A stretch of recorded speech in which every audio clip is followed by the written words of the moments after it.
दोस्तों ये कहानी एक बूचर की है। बूचर उन लोगों को बोलते हैं जो कि मीट काट कर उसे बेचते हैं, लेकिन इस कहानी में जो बूचर है वो इंसानों का मीट काटता है। जी हाँ दोस्तों, चलिए मूवी की शुरुआत करते हैं। मूवी की शुरुआत में हम एक आदमी को देखते हैं जो कि ट्रेन में होता है, और जब उसकी आँख खुलती है तो वो देखता है कि उसने अपना स्टॉप मिस कर दिया है और ये ट्रेन कहीं और ही जा रही है। वो आदमी खड़ा होता है और चेक करने के लिए, लेकिन तभी उसका पैर फिसल जाता है और वो देखता है कि पूरे ट्रेन में खून गिरा हुआ है।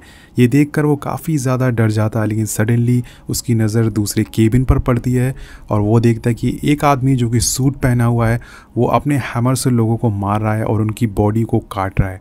सीन शिफ्ट होता है और हम लियोन नाम के एक आदमी को देखते हैं जो कि फोटोग्राफर है। लियोन अभी अपनी लाइफ में काफ़ी स्ट्रगल कर रहा है और हम उसकी गर्लफ्रेंड को भी देखते हैं जिसका नाम माया होता है। वो एक वेट्रेस का काम करती है। लियोन और माया एक दूसरे से काफ़ी प्यार करते हैं, लेकिन दोनों के पास कोई सिक्योर जॉब नहीं है। तो अब माया अपने फ्रेंड जार्गिस से बोलकर लियोन के लिए एक आर्ट गैलरी में उसका अपॉइंटमेंट फिक्स करवाती है ताकि वो अपनी फ़ोटोज़ वहाँ पे लगा सके और कुछ पैसे कमा सके। जब नेक्स्ट डे वो आर्ट गैलरी में जार्गिस के साथ पहुंचता है तो हम इस गैलरी की ओनर को देखते हैं जिसको कि लियोन की फ़ोटो कुछ खास पसंद नहीं आती है।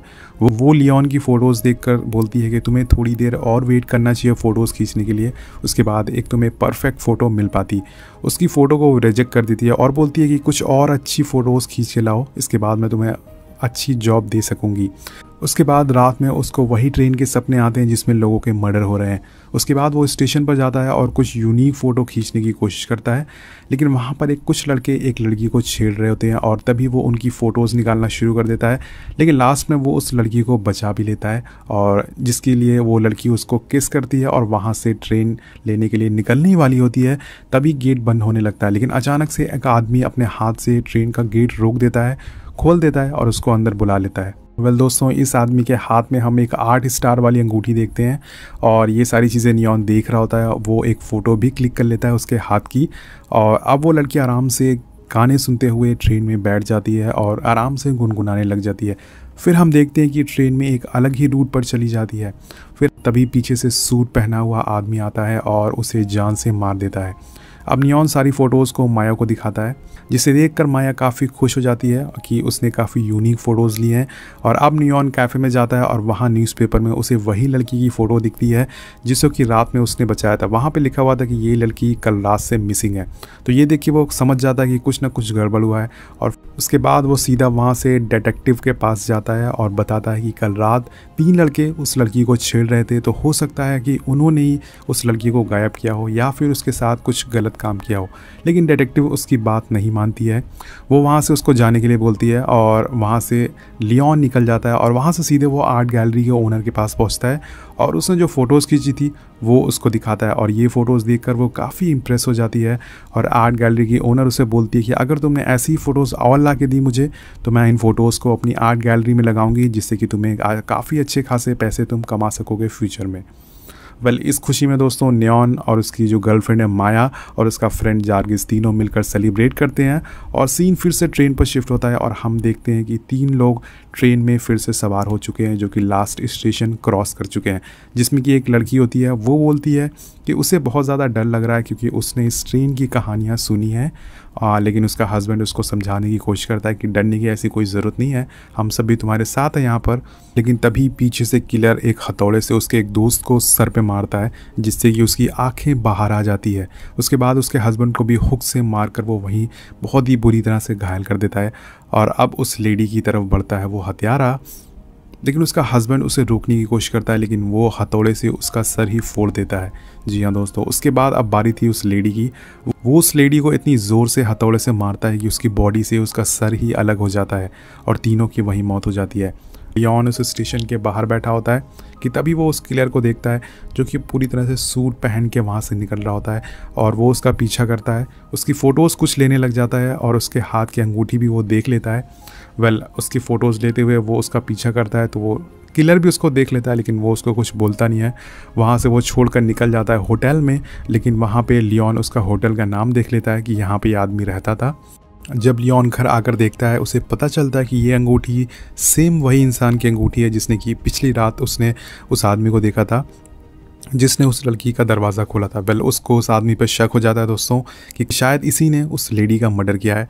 लियोन अपनी फ़ोटोज़ खींचने की जॉब छोड़कर एक डिटेक्टिव जैसी जॉब करने लग जाता है और वो देखता है कि वो किलर एक मीट फैक्ट्री में काम करता है और रोज़ रात को सबसे लास्ट वाली ट्रेन पकड़ता है।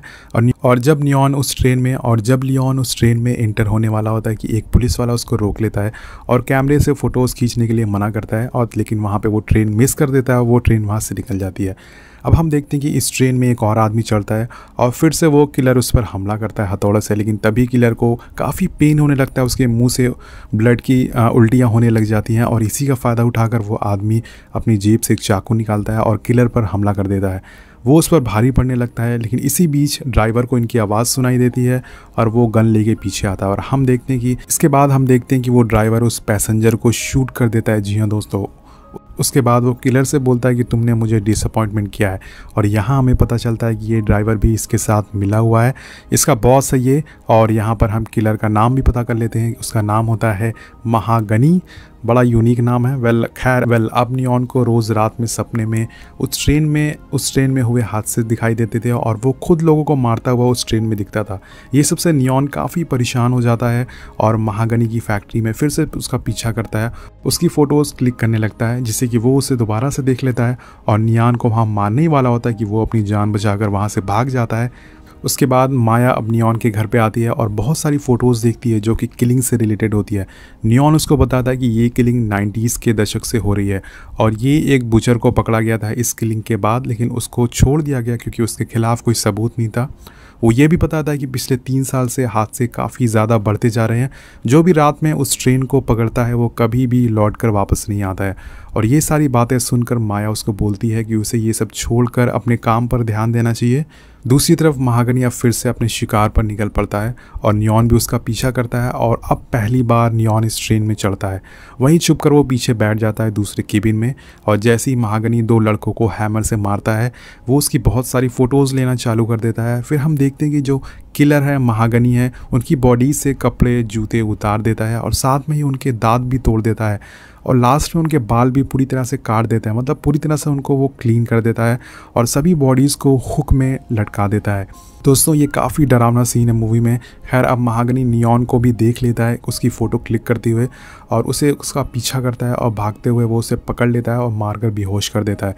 जब नियॉन की आँख खुलती है तो वो देखता है कि वो भी हुक से लटका हुआ है और तभी दोस्तों यहाँ पे कुछ क्रिएचर आते हैं जो कि उसकी पीठ पर एक टैटू बना के चले जाते हैं। ये एक तरह का साइन होता है और जब दोबारा से नियॉन की आँख खुलती है तो वो अपने आप को फैक्ट्री में पाता है क्योंकि उसकी जान अब बच चुकी है।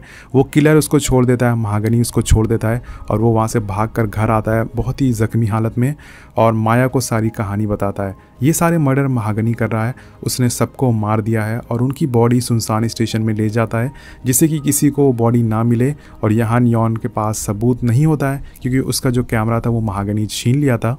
उसके बाद इस बात को क्लियर करने के लिए माया अपनी फ्रेंड जार्गिस के साथ महागनी के घर जाती है जहाँ पे वो रहता था।